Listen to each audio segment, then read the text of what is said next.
Naam, Ana Mwasioke, Zanzibar tuko vyema kabisa, visiwa vya marashi ya karafuu na uchumi wa buluu.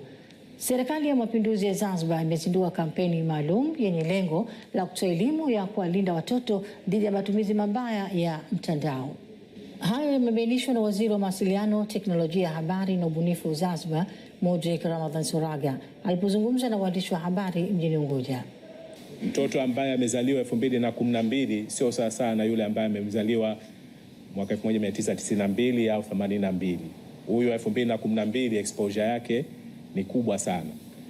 Anapata taarifa nyingi zaidi na anauelewa mpana zaidi juu ya masuala mbalimbali ambayo yanaendelea katika mtandao.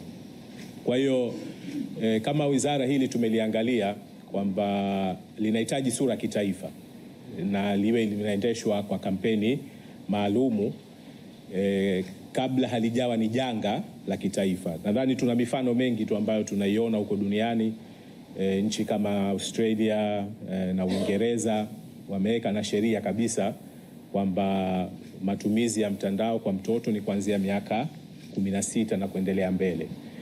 Yote hiyo kwa sababu ya kuweka framework kama mazingira ya kuweza kumlinda mtoto kwenye mitandao. Tumekuja na kitu kinaitwa National Child Online Protection Strategy, mkakati wa kitaifa wa kumlinda mtoto dhidi ya ukatili mtandaoni, na tumeshamaliza uandishi wa ile document, huko kwenye validation na soon itakuwa launched.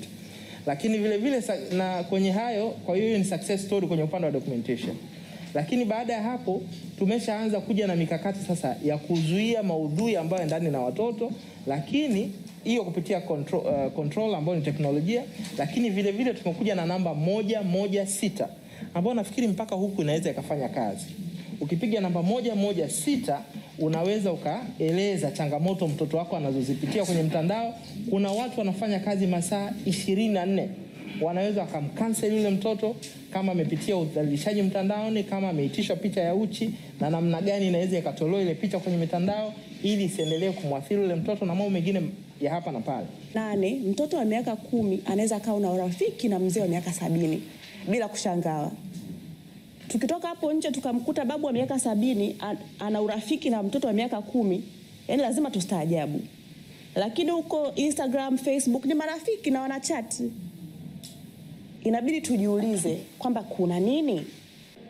Tukiachana na taarifa hiyo, taarifa nyingine